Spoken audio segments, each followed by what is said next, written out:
আসসালামু আলাইকুম। কুকিং হাউজে সবাইকে স্বাগতম জানাচ্ছি। আজকে রান্না করব শিম আলু দিয়ে রুই মাছের ঝোল তরকারি।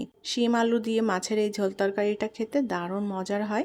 খুবই কমন এবং সহজ একটি রান্না। তাহলে চলুন কিভাবে রান্না করি সেটা দেখে নেই।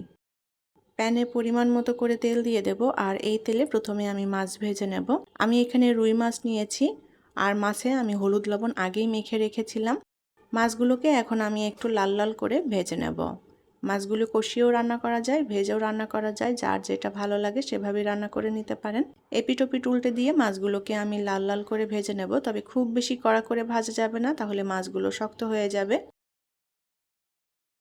মাছগুলো আমি এপিট ওপিট উল্টে লাল করে ভেজে নিয়েছি, এখন তেল থেকে তুলে নেব।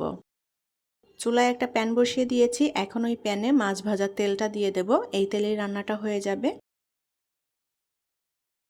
পেঁয়াজ বাটা দিয়ে দেব 2 টেবিল চামচ পরিমাণ, পেঁয়াজটা কুচি করেও দেওয়া যাবে। আর দিয়ে দেব কাঁচামরিচ বাটা 1.5 চা চামচ পরিমাণ। আর দিয়ে দেব হাফ চা চামচের মতো রসুন বাটা। এই মশলাটা একটু ভেজে নেব যাতে কাঁচা গন্ধ চলে যায়। পেঁয়াজ এবং কাঁচামরিচ দুইটাই এখানে কুচি করে দিয়ে রান্না করে নেওয়া যাবে, আমি বেটে নিয়েছি। পেঁয়াজ, মরিচ এবং রসুন আমি ভেজে নিয়েছি, কাঁচা গন্ধও চলে গিয়েছে। কিছুটা পানি দিয়ে দেব যাতে পুড়ে না যায়। ধনিয়া গুঁড়া দিয়ে দেব 1 চা চামচ পরিমাণ, হলুদ গুঁড়া দিয়ে দেব হাফ চা চামচের একটু কম পরিমাণে, আর দিয়ে দেব স্বাদ মতো লবণ। মশলাটাকে নেড়ে চেড়ে একটু কষিয়ে নেব। অল্প আঁচে মশলাটা আমি বেশ ভালো করে কষিয়ে নিয়েছি। এখন এর মধ্যে দিয়ে দেব আগে থেকে কেটে রাখা শিম এবং আলু। মশলার সাথে শিমটা ভালোভাবে নেড়ে চেড়ে মিলিয়ে নেব, আর শিমটা এখন কিছুক্ষণ কষিয়ে নিতে হবে।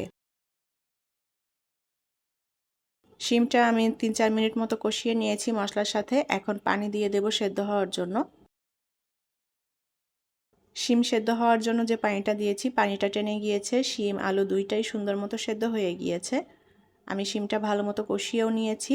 এখন ঝোলের পানি দিয়ে দেব পরিমাণ মতো করে। আমি একটু পাতলা টাইপের ঝোলটা রাখবো, সেভাবেই পানি দিয়েছি।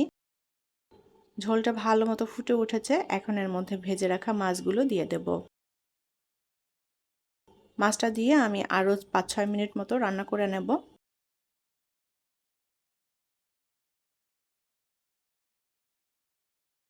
এখন আমি এর মধ্যে দিয়ে দেব 1 চা চামচ পরিমাণ টালা জিরার গুঁড়া।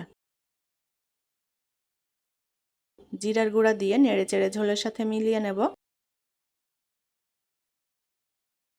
আর দিয়ে দেব ধনেপাতা কুচি। ঝোলটা আর সামান্য একটু টানিয়ে নেব। শিম আলু দিয়ে রুই মাছের ঝোল তরকারি রান্না করা হয়ে গিয়েছে, এখন এটা নামিয়ে পরিবেশন করব।